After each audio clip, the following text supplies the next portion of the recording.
I just have to tell you guys about track practice today. It was absolutely hilarious.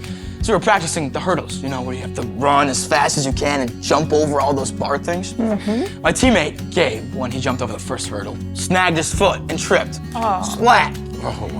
Of course, he got back up and kept running, but he didn't know his shoelace came untied, so when he went to jump over the second hurdle, he tripped on his shoelace and fell directly into the second hurdle. Wham! Splat! Oh my. By this point, I would have given up, but not Gabe. No, he gets back up and starts running toward the third hurdle. Just as he jumps, his shoe with the bad laces flies off and hits him in the face. He then crashes into the third hurdle. Finally, Gabe decides to pull off his other shoe and both socks. He ran the rest of the way, barefoot, and finished the race. Everybody was cheering and hugging him. It was really just amazing. Well, it would have been easy for him just to give up and stop. How amazing that he just kept going. Yeah, a lot of people actually give up when things get hard. That's why I love coaching the football team. I get to teach every person on the team that they have to try their best, that they have to keep going, even when the game is at its hardest. When the other team scores a bunch of points, or you get knocked down and you feel like getting up, you don't. You keep going. You got to get up and keep doing your best, because you never know what happens before the game ends. I can be competitive too. I like it when I have to try my hardest. Even if I lose, I don't feel bad, because winning isn't what it's all about. You know, playing sports can teach us important life lessons. Sometimes Christians, we can think that life should be easy and we should win at everything every time. But when I read the Bible, Jesus never promises an easy life or a life full of everything you want. That actually reminds me, one of the earliest church leaders was a guy named James. He was actually a brother of Jesus. And he wrote a very important message to the followers of Jesus to persevere, which means keep going when life gets difficult. Jasmine, actually, could you read these verses, please? My brothers and sisters, you will face all kinds of trouble. When you do, think of it as pure joy. Your faith will be tested. You know that when this happens, it will produce in you the strength to continue.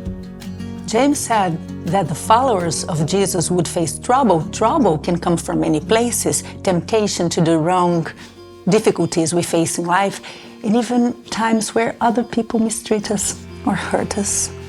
And God tells us really not to focus on the pain and difficulties, but instead to view them as a test, as a way we can increase our faith and reliance upon God. So just like when I face a really tough race, I have to focus more on my training and my technique. When life gets hard, I have to focus even more on what I know to be true about God. Exactly. Unfortunately, it can feel easy to blame God when we have a trouble. We can think that He is the one tempting us, but that's just not true. Yeah, God will always be with us when we're tempted and hurt, and He'll give us the courage to do the right thing. It can feel hard because when we are hurt, it feels like it will always be like that things will never get better. But Jasmine, would you read verse 12, please?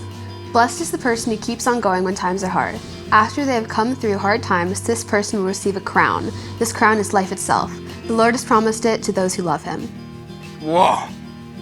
You mean the ruler of the universe, God Himself, will give a crown to those who love Him, despite the troubles they face? Yes, that's what the Bible tells us. The crowns that God gives resemble life itself, the life that God gives to anyone who loves Him with their whole heart. And realize that the rewards that God gives us are very different from our earthly treasures.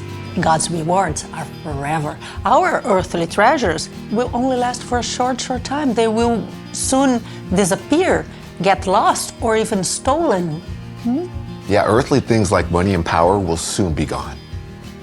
You mean they're gonna run out or something? No. When Jesus returns, no one will ever need money or power of their own, because Jesus will be our eternal King, and He will provide for every single need of His followers forever. Jasmine, actually, would you read this verse right here? That describes the amazing future the followers of Jesus have. Every good and perfect gift is from God. God chose to give us new birth through the message of truth. He wanted us to be the first harvest of His new creation. God is the creator of the heavens, the earth, and everything everywhere. God made everything good. And even though now we have to deal with sin and trouble, He will restore creation so that there's no darkness, no hurt, and no trouble left at all. And pay attention to that. God invites us to follow Jesus and be part of Him making the world new and restoring creation. Everyone who follows Jesus shows the glory and majesty of King Jesus by their lives being transformed by His life-changing love. God's new creation starts through God's holy people, the church.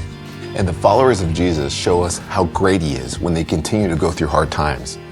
We can know and we can show the world that God helps us through difficult things.